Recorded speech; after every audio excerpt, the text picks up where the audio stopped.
باللہ من الشیطان الرجیم، بسم اللہ الرحمن الرحیم۔ السلام علیکم ناظرین، میں ہوں آپ کا میزبان Mirza Nadeem Baig, programme views on news with Mirza Nadeem Baig میں۔ ناظرین محترم، آج 8 جولائی 2021 اور جمعرات کا روز ہے۔ جمعرات کے روز کے خبرنامے کے ساتھ آپ کی خدمت میں حاضر ہوں۔ سب سے پہلی خبر کا تعلق اسپین سے ہے کہ اسپین میں کرونا کی 5ویں لہر کے باوجود حکومت اسپین ہر ممکن احتیاطی تدابیر ضرور اختیار کرے گی، مگر کرفیو کے ایک بار پھر نفاذ کا کوئی امکان نہیں ہے اور نہ ہی آؤٹ ڈور کے لیے فیس ماسک کو لازمی قرار دیا جائے گا۔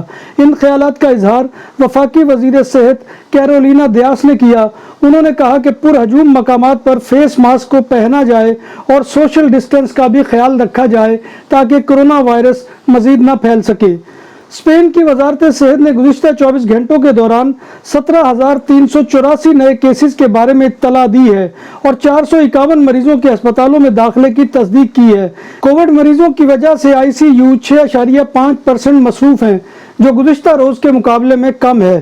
فرانسیسی حکومت نے 2 ممالک میں چھٹیوں پر جانے والے اپنے مسافروں کو خبردار کیا ہے کہ وہ کرونا انفیکشن کے پھیلاؤ کی وجہ سے اسپین اور پرتگال میں چھٹیوں کے لیے بکنگ نہ کروائیں، اور حکومت فرانس اسپین اور پرتگال پر سفری پابندیوں کے بارے میں بھی غور کر رہی ہے۔ حکومت فرانس نے مزید کہا کہ جن لوگوں نے ابھی تک اسپین اور پرتگال جانے کی بکنگ نہیں کرائی تو وہ ان ممالک جانے سے بچیں، اور ورنہ وہ بھی وبا کا شکار ہو سکتے ہیں۔ اسپین میں کووڈ کے کیسز میں اضافے کی وجہ سے کیمپ سائٹس اور ہوٹلز میں غیر ملکی سیاحوں نے اپنی بکنگز کی منسوخیاں شروع کرا دی ہیں۔ یاد رہے کہ کاتالونیا میں 3 لاکھ کیمپ سائٹس بالخصوص یورپی ٹورسٹ، جن میں ڈچ، بیلجین، فرانسیسی اور جرمنوں کے لیے تیار کی گئی تھی۔ اسپین میں حالیہ دنوں میں کرونا انفیکشن نے نوجوانوں اور نوعمروں کو متاثر کیا ہے، اور اس صورتحال میں کہا جا سکتا ہے کہ اسپین کووڈ کے پھیلاؤ کے انتہائی خطرے کی طرف لوٹ گیا ہے۔ ایک ہفتے میں کیسز 106 سے بڑھ کر 252 تک پہنچ چکے ہیں، جو کیسز میں 137% کا اضافہ ہے۔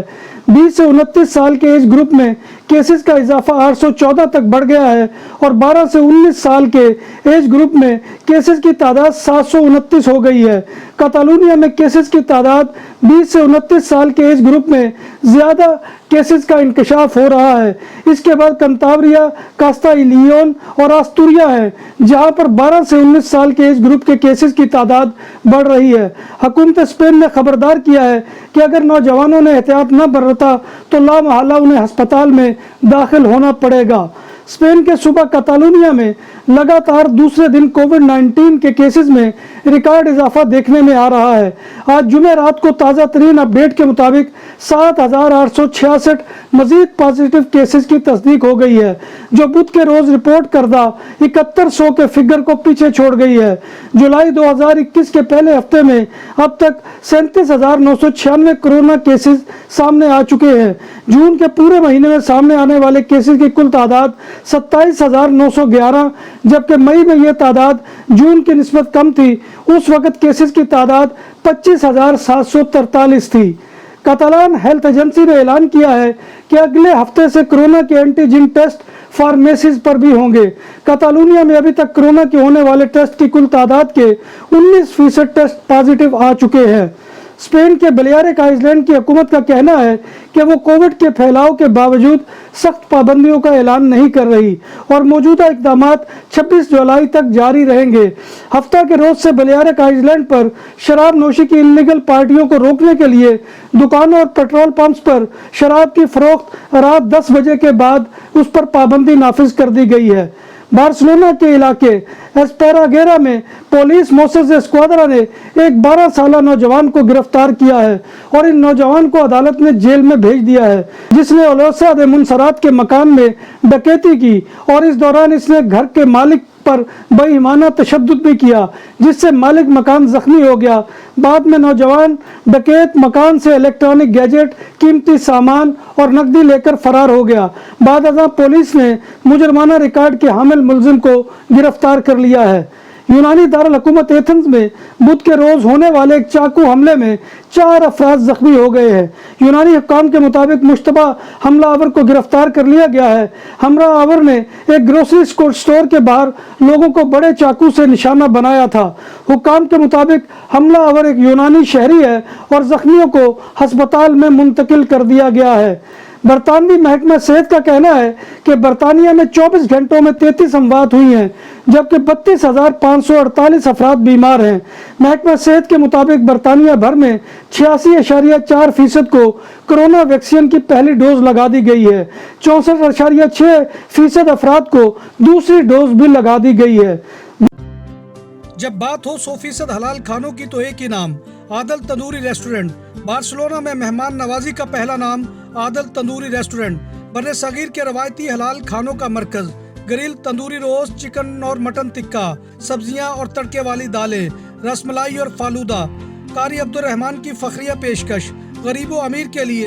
بارسلونا کے قلب میں واقع عادل تندوری ریسٹورنٹ، کیلئےسپین نمبر 9، نزد دراسانہ ہاسپٹل، بارسلونا۔ دنیا بھر میں کرونا وائرس سے متاثرہ افراد کی تعداد 18,54,45,676 تک پہنچی ہے، جبکہ اس موذی مرض سے اموات 40,10,492 ہو گئی ہیں۔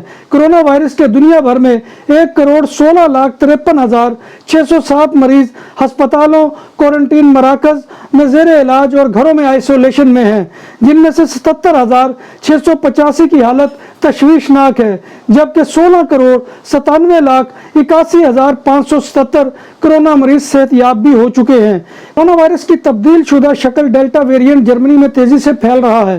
متعدی امراض پر نظر رکھنے والے جرمن ادارے رابرٹ کوخ انسٹی ٹیوٹ کے مطابق 21 سے 27 جون کے دوران ملک میں نئے کرونا انفیکشنز میں 59% اضافہ ہوا ہے اور یہ ایسا پہلی مرتبہ ہوا ہے۔ بھارت میں کرونا وائرس ایک بار پھر تیز رفتاری سے پھیلنا شروع ہو گیا ہے۔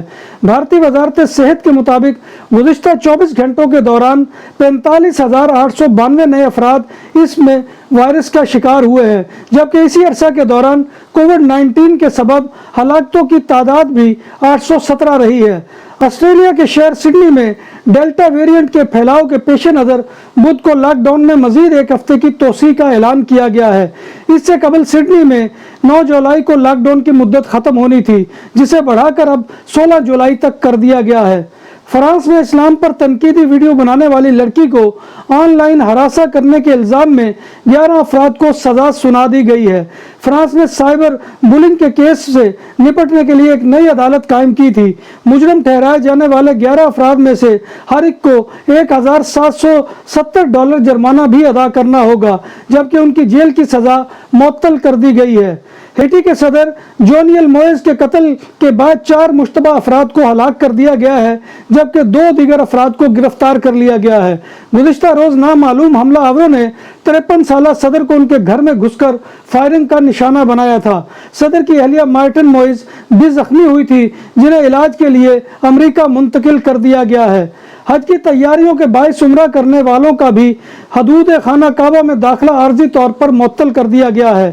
حرمین انتظامیہ کے مطابق مقامی شہریوں، خواتین اور انتظامی کارکنوں کو محدود تعداد میں طواف اور نماز کی اجازت ہوگی۔ اطلاعات کے مطابق صفائی اور سینیٹائزنگ کے عملے کو اپنے فرائض انجام دینے کی اجازت ہوگی۔ حرم شریف میں اذانیں اور نمازیں بدستور جاری رہیں گی۔ یورو کپ کے دوسرے سیمی فائنل میں انگلینڈ نے ڈنمارک کو 2-1 سے ہرا کر فائنل کے لیے کوالیفائی کر لیا۔ میچ کا فیصلہ اضافی وقت کے کھیل میں ہوا۔ انگلینڈ کا فیصلہ کن گول کپتان ہیری کین نے پلنٹی کک پر کیا۔ 1966 کے بعد یہ پہلا موقع ہے کہ انگلش ٹیم کسی بڑے فٹ بال ٹورنامنٹ کے فائنل میں پہنچی ہے۔ یورو کپ کا فائنل اتوار کو انگلینڈ اور اٹلی کے درمیان ویمبلے اسٹیڈیم میں کھیلا جائے گا۔ ناظرین محترم، یہ تھا آج کا خبرنامہ جو میں آپ کی خدمت میں لے کر حاضر ہوا تھا۔ امید ہے کہ آپ کو ہمارا یہ سیگمنٹ پسند آئے گا۔ آپ سے گزارش یہی ہے کہ آپ ہمارے channel BBC update T V کو مفید معلوماتی خبروں کے لیے سبسکرائب کریں اور اس کے پروگرام کو لائک کریں، اور اگر پروگرام پسند آئے تو دوستوں میں شیئر کریں، اور کمنٹ باکس میں آ کر کمنٹ کرنا مت بھولیے، کیونکہ آپ کا کمنٹ کرنا ہماری عزت افزائی اور حوصلہ افزائی کا سب سے بڑا ذریعہ ہوتا ہے۔ اللہ تبارک و تعالیٰ کے حضور دعا ہے کہ وہ ہمیں ایمان اور صحت کی سلامتی کے ساتھ زندہ رکھے اور روز محشر نبی کائنات صلی اللہ علیہ وسلم کی زیارت اور شفاعت نصیب فرمائے، آمین یا رب العالمین۔ اسی دعا کے ساتھ اپنے میزبان مرزا ندیم بیگ کو کل تک کے لیے اجازت دیجیے۔ انشاءاللہ کل نئی خبروں اور نئی رپورٹس کے ساتھ آپ کی خدمت میں حاضری ہوگی۔ تب تک اللہ حافظ۔